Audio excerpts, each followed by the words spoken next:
स्वागत है आप सभी का फैक्ट्रियन की नई वीडियो में। आज हम बात करेंगे उस टॉपिक पर जिसके बारे में हम तभी सोचते हैं जब वो हमारे लिए खतरनाक हो जाता है। इतना खतरनाक कि जब उससे हमारी जानें भी जाने लगती हैं। मैं बात कर रहा हूँ एयर पोल्यूशन के बारे में। हर साल ऑन एवरेज 2.3 मिलियन लोग प्रदूषण के कारण मरते हैं। इसके अलावा जो लोग बच भी जाते हैं उन्हें जीवन भर अस्थमा जैसी बीमारियां हो जाती हैं और यहाँ तक कि उनकी लाइफ एक्सपेक्टेंसी भी कम हो जाती है। एयर पोल्यूशन अब उस आतंकवादी समूह की तरह लग रहा है जो आकर कई लोगों की हत्या कर देता है और हम बस बेबस की तरह देखते रहते हैं। और ना ही इस पर हमारे राजनेताओं की टिप्पणी आती है, ना ही हम देशवासियों को चिंता करने की ज़रूरत पड़ती है। हम में से कुछ लोग सोचते हैं कि प्रदूषण केवल सर्दियों में और केवल दिल्ली में ही होता है, लेकिन ये सच नहीं है। अगर हम 2024 में देखें तो 100 दिन भी AQI लेवल सेफ नहीं था। किसी भी शहर में आप जाओ, 100 दिन भी साफ हवा में नहीं मिली है। इसके अलावा मुंबई में लोग सोचते हैं कि उनका AQI लेवल 120 है जबकि दिल्ली में 1200 है, इसलिए वो सुरक्षित हैं। लेकिन रिपोर्ट्स के अनुसार कुछ दिनों का 1000 AQI लेवल लगातार 100 से 300 AQI लेवल की तुलना में कम प्रभाव डालता है। इसका मतलब अगर 100 से 300 AQI लेवल आपको नॉर्मल लग रहा है तो वो ज़्यादा खतरनाक है, जबकि 1000 AQI कुछ दिनों के लिए। इसका मतलब है कि हर शहर में लोग हॉस्पिटल्स में अपने जीवन के लिए संघर्ष कर रहे हैं, लेकिन हम क्यों चिंता करेंगे। हमें लगता है हमारी राज्य सरकार हमें बचा लेंगी। अब अगर हमने कहा है कि राज्य सरकार, तो चलो दिल्ली सरकार पर आते हैं। दिल्ली सरकार ने 2020 में कुछ रणनीतियां अपनाई। उन्होंने एक बायोडिकम्पोजर लॉन्च किया जिसे भारतीय कृषि अनुसंधान संस्थान द्वारा विकसित किया गया था। लेकिन हमें 2 साल बाद पता चला कि इस डिकम्पोजर पर 68 लाख और इसके विज्ञापन, इसके एडवर्टाइजमेंट पे 23 करोड़ खर्च हुए थे। जब भी हम सोचते हैं कि पोल्यूशन इतना है और अब हमारे पर्यावरण मंत्री कुछ कहेंगे, लेकिन वो कुछ नहीं कहते, एक शब्द भी नहीं। अगर हम 2023 में पीछे जाएं तो हमें आगरा में पता चला कि वहाँ अचानक AQI लेवल में सुधार हुआ है, तो अब आगरा जा पाएंगे आराम से टूरिस्ट। लेकिन रियलिटी कुछ और ही थी। हुआ ये कि आगरा की म्यूनसिपैलिटी ने AQI मेजरिंग स्टेशंस के आसपास पानी छिड़कना शुरू कर दिया था, जिससे AQI की लेवल कम हो गई। अब आप लोग सोचेंगे कि हम हर जस्टिस के लिए जब सुप्रीम कोर्ट के पास जाते हैं तो पोल्यूशन के लिए क्यों नहीं। सुप्रीम कोर्ट ने पोल्यूशन के बीच एक इमरजेंसी सुनवाई ज़रूर की, लेकिन जब सुप्रीम कोर्ट ने पूछा कि कंस्ट्रक्शन क्यों नहीं रुक रहा है दिल्ली में इतनी पोल्यूशन के बावजूद, तब सामने से लॉयर का जवाब आया कि सर अभी तो सुप्रीम कोर्ट में ही कंस्ट्रक्शन चल रहा है अलग अलग जगहों पे। एज ए सिटीज़न हम सिर्फ पॉलिटिशियंस को ही दोष नहीं दे सकते। एक नागरिक के तौर पर हमने भी कभी इस टॉपिक को पॉलिटिकल प्रायोरिटी नहीं बनाया है। हम भी बैठ के बस देखते रहते हैं क्योंकि पब्लिक में कोई अभी इमरजेंसी दिख ही नहीं रही है पोल्यूशन के लिए। हमारे लिए तो बस सुबह का अखबार चाहिए और पॉलिटिशियंस को दोष डालना है। वीडियो में आगे बढ़ने से पहले हमें समझना पड़ेगा कि ये एयर पोल्यूशन होता क्या है, इसे मेजर कैसे करते हैं। एयर पोल्यूशन एक बहुत छोटे छोटे पार्टिकल से बनता है जिन्हें हम पर्टिकुलेट मैटर कहते हैं, PM। PM के अलग अलग साइजेस हो सकते हैं, जैसे PM2.5, PM10। लेकिन जो डेंजरस हमारे लिए एज ए सोसाइटी है वो PM2.5 है, क्योंकि पार्टिकल जितना छोटा होगा वो उतना ही हमारे लंग्स, हमारे रेस्पिरेटरी सिस्टम में उतना ही नुकसान करेगा। अब इस रिपोर्ट में देखिए, WHO ने रिकमेंड करा है कि हवा में PM2.5 की वैल्यू 15 माइक्रोग्राम मीटर क्यूब से कम होनी चाहिए, जबकि हमारे देश के नेशनल स्टैंडर्ड्स ने WHO के रिकमेंडेड वैल्यू से 4 टाइम्स ज़्यादा PM2.5 की वैल्यू हमारे एयर में है। मतलब 60 माइक्रोग्राम मीटर क्यूब इंडिया की एयर में है। हवा में PM2.5 की वैल्यू जितनी ज़्यादा होगी उतना ही ज़्यादा वो डेंजरस होगा। अब हवा में PM2.5 की वैल्यू के आधार पे ही हम AQI की वैल्यू नापते हैं। अब हम एयर पोल्यूशन के कॉजेज़ के बारे में जानेंगे। कुछ कॉजेज़ ईयरली होते हैं जिनसे पूरे साल पोल्यूशन रहता है, जैसे कार से पोल्यूशन, फैक्ट्रीज से पोल्यूशन, इंडस्ट्रियल पोल्यूशन, और इसकी वजह से ही दिल्ली में पूरे साल AQI लेवल हाई रहता है।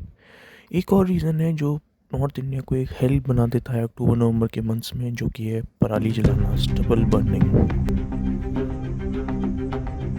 स्टबल बर्निंग की वजह से अक्टूबर नवंबर मंथ्स में दिल्ली जैसे शहरों में पोल्यूशन में 32% कंट्रीब्यूशन स्टबल बर्निंग का हो जाता है। अभी मैं नॉर्थ इंडिया के लिए कह रहा था, लेकिन अब मैं दिल्ली के लिए बोल रहा हूँ, क्योंकि सबसे ज़्यादा डेटा जो मिल पाता है वो दिल्ली के ही मिल पाता है। लेकिन यही सेम कंडीशन हम बनारस, इंदौर, आगरा जैसे शहरों में भी मान सकते हैं। इंडिया में हर साल एमएसपी के वजह से लाखों लोगों की मौत होती है। पंजाब और हरियाणा में किसान फसल बोने के लिए अपने खेतों को तैयार करने के लिए अक्टूबर नवंबर में अपने खेतों में पराली जलाते हैं। अब ये जानते हैं वो ऐसा करते क्यों हैं। नॉर्थ इंडिया में किसान साल में 2 बार फसल लगाते हैं, एक गर्मी में और दूसरी सर्दी में। अक्टूबर नवंबर में अपनी गर्मियों की फसल की कटाई के बाद अब वो सर्दियों की फसल बोने के लिए अपने खेत को तैयार करते हैं, इसलिए उन्हें पराली हटानी होती है। अब इंटरेस्टिंग बात यह है कि किसान उस पराली को हटाने की बजाय उसमें आग क्यों लगाते हैं। अब इसके पीछे बिल्कुल एक सिंपल रीज़न है। पराली को जलाकर हटाना सबसे तेज और सरल तरीका है, क्योंकि किसानों के पास सर्दियों की फसल लगाने के लिए ज़्यादा समय नहीं होता है। अब सवाल ये उठता है कि फिर किसान गर्मियों की फसलें पहले क्यों नहीं लगा देते अप्रैल मई में। इसके पीछे रीज़न है क्योंकि वो इलीगल है। किसानों से कहा गया है कि पंजाब में अपनी गर्मियों की फसलें 15 जून के बाद ही लगानी होंगी, क्योंकि 2009 में पंजाब सरकार ने एक कानून स्थापित किया जिसमें कहा गया कि किसान पैडी की खेती 15 जून से पहले नहीं करेंगे, और यदि वो ऐसा करते हैं और इस कानून के खिलाफ जाते हैं तो उनकी बिजली काट दी जाएगी और खेत को बर्बाद कर दिया जाएगा। इस कानून का कारण पानी बचाना था। इस कानून को लाने के पीछे सिंपल सा एक रीज़न था, पानी बचाना। क्योंकि अगर अप्रैल में धान की खेती करेंगे किसान, तो वहाँ प्रति हेक्टर लगभग 4,500 लीटर पानी की ज़रूरत होगी, और अप्रैल में कोई बारिश ना होने की वजह से पानी लाना और मुश्किल हो जाएगा।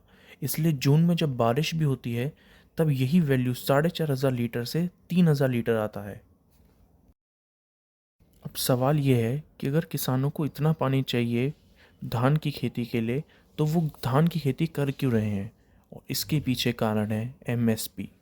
सरकार ने केवल गेहूं और धान जैसी फसलों पे ही बहुत ज़्यादा एमएसपी दी है, इसलिए किसानों को ना चाहते हुए भी यही फसल करनी पड़ती है, और इन फसलों में ही सबसे ज़्यादा पानी की ज़रूरत भी पड़ती है। ऐसा नहीं था कि 2009 से पहले पराली नहीं जलाई जाती थी, पराली जलाई जाती थी। और इस रिपोर्ट में कहा गया है कि 25 साल पहले प्रदूषण के कारण पंजाब में ग्रामीण इलाकों में जाने में भी कठिनाई होती थी, लेकिन पहले ये सितंबर में किया जाता था। या ये भी कह सकते हैं कि पहले प्रदूषण होता ही नहीं था, क्योंकि पराली अक्टूबर से पहले जलाई जाती थी, जिससे अक्टूबर से पहले बारिश होती थी, तो जिससे हवा से प्रदूषण को दूर करने में मदद होती थी। लेकिन अब जब ये अक्टूबर नवंबर महीने में किया जाता है तो ऐसा नहीं किया जा सकेगा। कुछ सालों से ये रिपोर्ट आ रही है कि पराली जलाने के इंसिडेंट्स कम हो गए हैं। जैसे कि भारतीय कृषि विभाग की रिपोर्ट बताती है कि 2021 से 2023 तक ये घटनाएं कम हुई हैं। लेकिन जब ये डेटा नासा की एक साइंटिस्ट हिरेन जेठवा ने देखा तो उन्होंने ये डेटा गलत बताया है। जब वो सैटेलाइट के डेटा का इंस्पेक्शन कर रहे थे तब उन्होंने देखा कि पराली के इंसिडेंट्स कम तो हुए हैं, लेकिन हवा में PM2.5 या हवा में पराली जलाने के पार्टिकल्स अभी भी हैं, वो कम नहीं हो रहे हैं। तभी पता चला कि नासा की वो सैटेलाइट पराली जलने वाली रिकॉर्डिंग की रीडिंग दोपहर 1:30 से 2 बजे के बीच करती थी। तो इस सैटेलाइट के मुताबिक पराली जलाना कम हो गया था। लेकिन जब कोरिया की सैटेलाइट हर आधे घंटे में इंस्पेक्शन कर रही थी तो रिपोर्ट कुछ और ही बता रही थी। इससे पता चला कि दोपहर 1 बजे से 2 बजे के बीच कोई आग नहीं लगती, लेकिन 3 बजे से शाम 5 बजे तक पराली जलती है, लगातार पराली जलती है। इसका मतलब है कि किसी तरह किसानों को ये बताया गया है कि रीडिंग दोपहर से 1 बजे से 2 बजे के बीच होती है, इसलिए वो 2 बजे के बाद पराली जलाएं। दरअसल आप ये डेटा देखो, बाएं तरफ दोपहर 1 बजे से 2 बजे तक की रीडिंग है और दाएं तरफ शाम 4 बजे से 5 बजे तक की रीडिंग है। अब 2015 में नेशनल ग्रीन ट्राइब्यूनल ने उत्तर प्रदेश, हरियाणा, पंजाब और राजस्थान में क्रॉप बर्निंग पे बैन ज़रूर लगाया, लेकिन वो काम ही नहीं कर सका, क्योंकि गवर्नमेंट की तरफ से कोई इन्फोर्समेंट ही नहीं हुआ। गवर्नमेंट की तरफ से कोई दूसरा ऑप्शन ही नहीं आया किसानों के लिए, क्योंकि किसानों के लिए फसल जलाना ज़्यादा आसान है, उसके बदले कोई दूसरी आसान कोई ऑप्शन है ही नहीं उनके पास। स्टबल बर्निंग की प्रॉब्लम सॉल्व करना ही एक कंप्लीट सॉल्यूशन नहीं होगा। हम लोग भी तभी आते हैं सामने जब हमें दिखता है AQI 1000 पार होना। हमने 100 से लेके 300 AQI लेवल तो इतना नॉर्मलाइज़ कर दिया है कि मानो वो तो अब हमें सेफ़ AQI लगता है, लेकिन रिपोर्ट ये कहती है कि 100 से 300 AQI रोज़ होना ज़्यादा खतरनाक है, जबकि 1000 AQI कुछ दिनों के लिए। अब आप एक इंसान को इमेजिन करिए जिसे 40 दिनों के अंदर अपनी एक 1000 पेज की बुक कंप्लीट करनी है। वो हर दिन थोड़ा थोड़ा लिखता है, 1 पेज, कभी 2 पेज, कभी आधा पेज। और जब वो 39th डे पर होता है तब उसे लगता है कि अरे अब तो मेरे पास एक ही दिन है। और अब उस दिन वो लगातार 300 पेज लिख देता है और उसकी बुक पूरी हो जाती है। उसे लगता है कि वो 39th डे ने उसे बचा लिया, लेकिन असलियत क्या है? क्योंकि उसने हर दिन थोड़ा थोड़ा लिखा, भले 1 पेज लिखा, 2 पेज लिखे, लेकिन उसने लिखा, और तभी उसकी वजह से ही उसकी बुक आज पूरी हो पाई। हम पराली जलाने और पटाखे जलाने की तरह ही उस आखिरी दिन पर ध्यान देते हैं, लेकिन समस्या कुछ और भी है। पॉल्यूशन का बड़ा कॉज है धूल, डस्ट।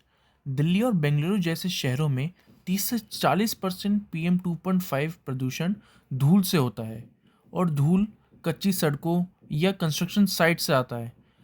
आपने अक्सर कुछ सरकारी कर्मचारियों को सड़कों पर झाड़ू लगाते हुए देखा होगा, क्योंकि उन्हें लगता है कि झाड़ू लगाने से वो धूल उड़ के चली जाएगी, लेकिन ऐसा नहीं होता। वो धूल उड़ के हमारे सिस्टम से बाहर नहीं जाती, बस वो उड़ के कहीं किसी और जगह चली जाती, लेकिन हमें धूल को इस सिस्टम से ही बाहर निकालना है।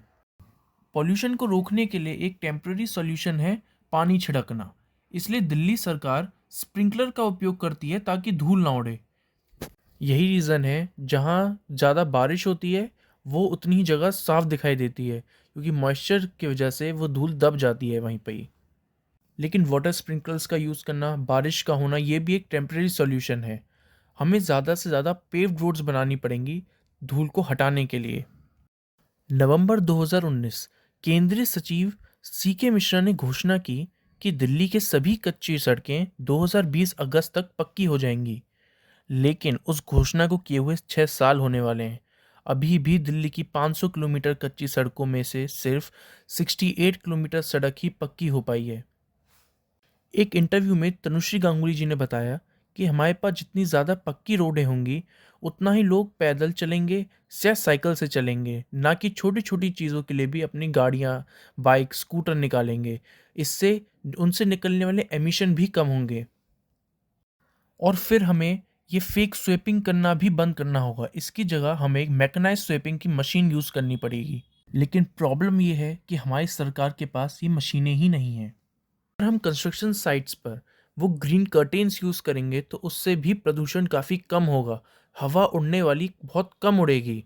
दिल्ली के पॉल्यूशन में 20% कंट्रीब्यूशन डस्ट का है, वहीं गाड़ियों से निकलने वाला एमिशन का कंट्रीब्यूशन 20% है। गाड़ियों से निकलने वाला धुआं हमारे लिए और ज़्यादा खतरनाक है एज ए लिविंग बीइंग, क्योंकि जो चीज़ जलाकर बाहर निकलेगी वो और ज़्यादा खतरनाक होगी। इसलिए सरकार ने कानून बनाया कि दिल्ली में ज़्यादा पुरानी कारें, ओवर एज्ड कार अब से अलाउड नहीं होंगी, क्योंकि ओवर एज्ड कार से ज़्यादा पोल्यूशन आता है। रिपोर्ट्स के अकॉर्डिंग दिल्ली में 60,000 कारें ऐसी हैं जो पुरानी हो चुकी हैं, उन्हें हटाने की ज़रूरत है। लेकिन हमारी सरकार ने अभी तक सिर्फ 2,000 कारें ही हटा पाए हैं। एक नागरिक के तौर पे हमें भी अपनी कार्स को इलेक्ट्रीफाई करना होगा, लेकिन वो भी प्रॉब्लम का सलूशन नहीं होगा जब तक हमारी रोड्स अनपेव्ड से पेव्ड नहीं हो जाती।